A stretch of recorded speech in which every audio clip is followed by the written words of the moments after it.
الحمد لله حمدا كثيرا طيبا مباركا فيه.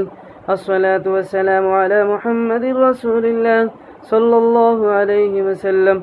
قال تعالى في القرآن المجيد الفرقان الحميد: أعوذ بالله من الشيطان الرجيم. قل إن كنتم تحبون الله فاتبعوني يحببكم الله ويغفر لكم ذنوبكم واللہ غفور رحیم. صدق اللہ العظیم.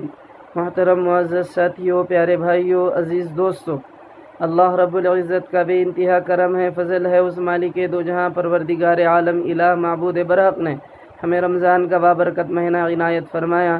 اللہ کرے کہ ٹوٹی پھوٹی جو عبادتیں ہم سے ہو رہی ہیں، اللہ اسے شرف قبولیت سے مالا مال کرے.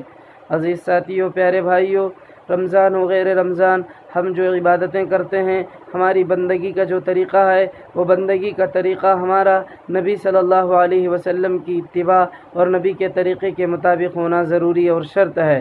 اگر ہم نے اپنی عبادتوں کے طریقے کو نبی صلی اللہ علیہ وسلم کی اتباع اور نبی کے احکام اور آپ کے بتائے ہوئے طریقے پر اگر ہم نے کوئی عمل نہیں کیا، اللہ کے حکم کو اپنی مرضی اور اپنا دل جیسا بولے ایسا اگر ہم نے پورا کرنے کی کوشش کی، تو وہ قابل پکڑ ہی نہیں، بلکہ بعض مرتبہ اس کا وہ عمل اس کے لیے مردود اور اس کے لیے جو ہے عذاب کا سبب اور ذریعہ بھی بنے گا. کیونکہ ہمارے نبی آخری پیغمبر ہیں. اللہ نے آپ کو آخری نبی بنا کر کے اس دنیا میں مبعوث فرمایا ہے. میری اور آپ کی اور قیامت تک کے آنے والے انسانوں کی نجات محمد رسول اللہ صلی اللہ علیہ وسلم کی اتباع اور آپ کے طریقے پر عمل کرنے میں ہے. اگر کوئی بندہ آپ کے طریقے کے خلاف اگر زندگی گزارے، اگرچہ کہ وہ پکا موحد یعنی ایمان اور اسلام کا ماننے والا بھی کیوں نہ ہو، اگر اس کا طریقہ کار نبی کے طریقہ کار پر نہیں ہے، نبی کی اتباع پر نہیں ہے، نبی کی اتباع کرنے کے لیے وہ تیار نہیں ہے، تو یہ شخص گمراہ ہے اور یہ شخص جو ہے ہر طرح سے یہ شخص قابل انکار ہے. اس کا ایمان، اس کے اعمال قبول نہیں کیے جائیں گے، کیونکہ آپ آخری پیغمبر ہیں. آخری پیغمبر پر ایمان لانا بھی ضروری ہے، اور آخری پیغمبر پر ایمان لانے کے ساتھ ساتھ آپ کی مکمل اتباع کرنا بھی ضروری ہے. آپ کی اتباع کی خلاف ورزی آدمی کو بعض مرتبہ جہنم میں پہنچائے گی. اللہ قرآن مجید میں یہی فرماتے ہیں: قل ان کنتم تحبون اللہ. نبی جی آپ فرما دیجئے، جو لوگ یوں کہتے ہیں کہ ہمیں اللہ سے محبت ہے، ان سے کہہ دو فاتبعونی. لوگوں جو کہتے ہیں، جن کا یہ دعویٰ ہے کہ ہماری محبت اللہ سے ہے، تو اس کے لیے ضروری ہے کہ تم پہلے میری اتباع کرو. یعنی محمد رسول اللہ کی اتباع ہی اللہ کی محبت کی دلیل ہے. اللہ سے محبت کرنے والا شخص سب سے پہلے محمد الرسول اللہ کی اتباع کرے گا. نبی صلی اللہ علیہ وسلم کی اتباع میں اللہ کی محبت پشمردہ ہے. تو اسی طرح قرآن مجید کے اور ایک مقام پر اللہ فرماتے ہیں: ما آتاکم الرسول فخذوہ وما نہاکم عنہ فانتہوا. جو حبیب میرے دیں تمہیں اسے پکڑو، یعنی اس پر عمل کرو. جس سے میرے نبی تمہیں روک دیں تم اس سے رک جاؤ. یعنی آپ علیہ السلام کا دیا ہوا طریقہ ہی مکمل دین ہے، آپ ہی مکمل طریقے نجات ہیں، آپ کا طریقہ کار ہی مکمل ہمارے لیے طریقے نجات ہے. ہماری نجات اللہ کے نبی کی اتباع میں ہے. آپ کی اتباع سے روگردانی کرنا، آپ کی اتباع کی خلاف ورزی کرنا، آپ کی غلامی اختیار نہ کرنا، یہ گمراہ ہونے کی دلیل ہے. نبی صلی اللہ علیہ وسلم کے زمانے حیات کا ایک واقعہ میں آپ کو بتاؤں، جس سے آپ کو پتہ چلے گا. غالباً ایک صحابی حضرت عمر رضی اللہ تعالیٰ عنہ ایک مرتبہ تورات کے کچھ اوراق پیپرز لے کر رسول اللہ صلی اللہ علیہ وسلم کے پاس آئے اور فرمایا: رسول اللہ، یہ دیکھیے کتنے اچھے ہیں اس میں باتیں. تو آپ علیہ السلام جوش میں اٹھ کر کے لیٹے ہوئے تھے، بیٹھ گئے اور فرمایا فوراً: لو کان موسیٰ حیا لما وسعہ الا اتباعی. اے لوگو، اے میرے صحابہ، یہ جو کتاب ہے، یہ کتاب حضرت موسیٰ علیہ السلام پر نازل ہوئی ہے. یہ جس نبی پر یہ کتاب نازل ہوئی ہے، وہ نبی بھی اگر اس وقت میں باحیات ہوتے، یعنی موسیٰ بھی اگر اس وقت میں زندہ ہوں، تو اس موسیٰ کو بھی میری اتباع کرنا پڑتا. لو کان موسیٰ حیا لما وسعہ الا اتباعی. میری اتباع کے بغیر موسیٰ کو بھی کوئی چارہ کار نہیں ہے. تو اس طرح سے میرے معزز ساتھیوں، نبی صلی اللہ علیہ وسلم کی اتباع ہی اصل میں نجات ہے۔ آپ علیہ السلام کی اتباع کے خلاف آپ کی اتباع نہ کرنا، آپ کی احکام کی خلاف ورزی کرنا اور آپ کے سنتوں پر عمل نہ کرنا، یہ انسان کے گمراہ ہونے کی دلیل ہے۔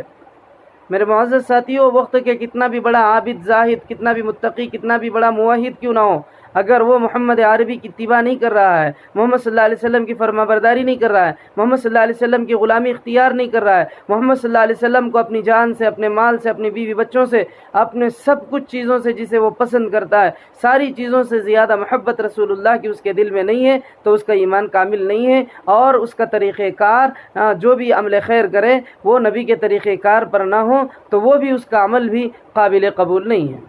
اسی لیے میرے معزز ساتھیوں، ہمارے لیے لازمی ہے کہ ہم جو بھی عمل کریں اس عمل کو نبی کے طریقے پر کریں۔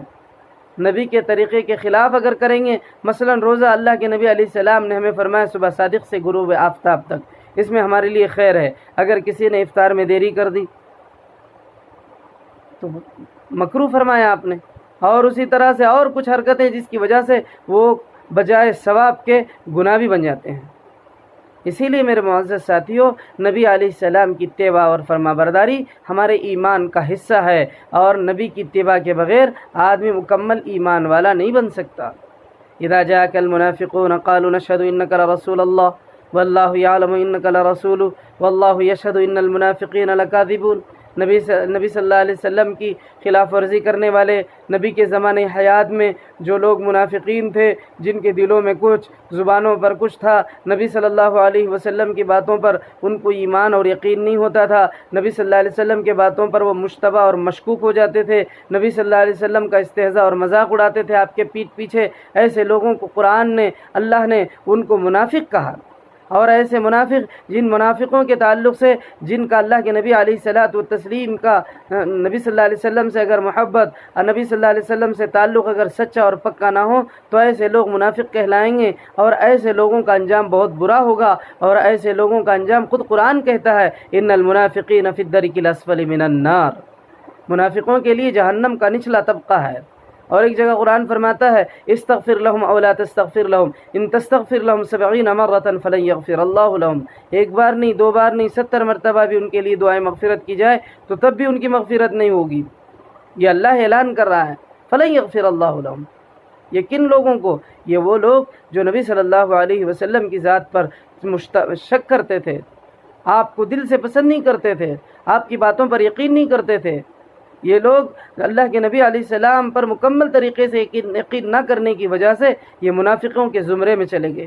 میرے معزز ساتھیوں، اللہ کے نبی علیہ الصلاۃ والتسلیم پر، اللہ کے نبی علیہ السلام سے، اپنی جان سے، اپنی بیوی بچوں سے، اپنی محبوب اور پسندیدہ چیز سے زیادہ آپ سے محبت کرنا ایمان کا حصہ ہے۔ آدمی اس وقت تک کامل المؤمن نہیں ہو سکتا جب تک آپ علیہ السلام ہمارے لیے ہماری جان سے زیادہ عزیز نہ بن جائیں۔ تو اس طرح سے میرے معزز ساتھیوں، آپ کی اتباع ہی اصل ایمان ہے، آپ کی فرما برداری ہی اصل دین ہے، آپ کے سنتوں پر عمل کر کے ہی ہم نجات پا سکتے ہیں۔ آپ علیہ السلام اور ساری دنیا کی انسانیت کے آپ پیغمبر ہیں، قیامت تک کے آپ نبی ہیں، قیامت کے بعد بھی آپ کی ہی نبوت کا سکہ چلے گا۔ اسی لیے میرے معزز ساتھیوں، آپ علیہ السلام کی اتباع اور فرما برداری کو مضبوطی سے تھامے رہیے۔ آپ علیہ السلام کی اتباع میں غفلت کرنا، کوتاہی کرنا ہمارے لیے قابل پکڑ ہے، کل قیامت کے دن ہمارے لیے قابل پکڑ ہوگا۔ اسی لیے نبی صلی اللہ علیہ وسلم کی اتباع و فرما برداری کر کے ہم اپنا انجام انشاءاللہ قیامت میں بہتر بنا سکیں گے۔ اگر دنیا کے اندر ہم نے نبی صلی اللہ علیہ وسلم کی اتباع نہیں کی تو کل قیامت کے دن جہنم کا ایندھن بننا بھی ہمارے لیے کوئی بڑی بات نہیں ہوگی۔ اسی لیے اپنے آپ کو نجات دلانا ہے، اپنے آپ کو اللہ کا پسندیدہ بندہ بنانا ہے، تو اس کے لیے لازمی ہے محمد صلی اللہ علیہ وسلم کی اتباع کریں، محمد صلی اللہ علیہ وسلم کے سنتوں پر عمل کریں، محمد صلی اللہ علیہ وسلم کے طریقہ کار پر عمل کریں، محمد صلی اللہ علیہ وسلم کے بتائے ہوئے راستے پر چلیں۔ محمد صلی اللہ علیہ وسلم جس راستے کو ہمیں بتایا ہے وہی دین ہے۔ آپ کے بتائے ہوئے دین کو، آپ کے بتائے ہوئے طریقے کو، آپ کے بتائے ہوئے راستے سے ہٹ کر کے کوئی عمل کرنا وہ بے دینی ہے، وہی گمراہی ہے۔ تو اسی لیے میرے معزز ساتھیوں، اللہ سے ڈریے، اللہ کے نبی کی اتباع کیجیے۔ اللہ کے نبی ہمارے لیے ہماری جان سے، ہماری بیوی بچوں سے، ہماری زندگیوں سے زیادہ عزیز ہیں۔ اسی لیے حضرات صحابہ کرام نبی صلی اللہ علیہ وسلم کی خدمت میں پہنچتے تو آپ کی زبان مبارک سے صحابہ کے یہ الفاظ نکلتے تھے، فدا کا امی و ابی یا رسول اللہ، یا رسول اللہ ہمارے ماں باپ آپ پر قربان ہو جیو، کیونکہ آدمی کے لیے سب سے زیادہ معزز اس کے ماں باپ ہوتے ہیں۔ اسی لیے حضرات صحابہ کرام کے جملے یہ ہوا کرتے تھے، اس کی جان سے بھی زیادہ اس کے ماں باپ ہوتے ہیں۔ تو اس طرح سے میرے معزز ساتھیوں، حضرات صحابہ کرام کی محبتوں کے بے شمار واقعات آپ کو تاریخ کی کتابوں میں بھرے پڑے ہوئے ہیں۔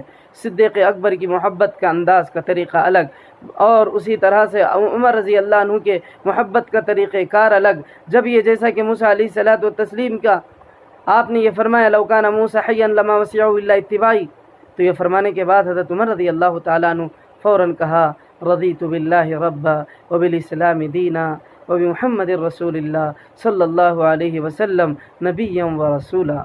تو اس طرح سے میرے معزز ساتھیوں، صحابہ کرام کے محبتوں کے الگ الگ انداز ہیں۔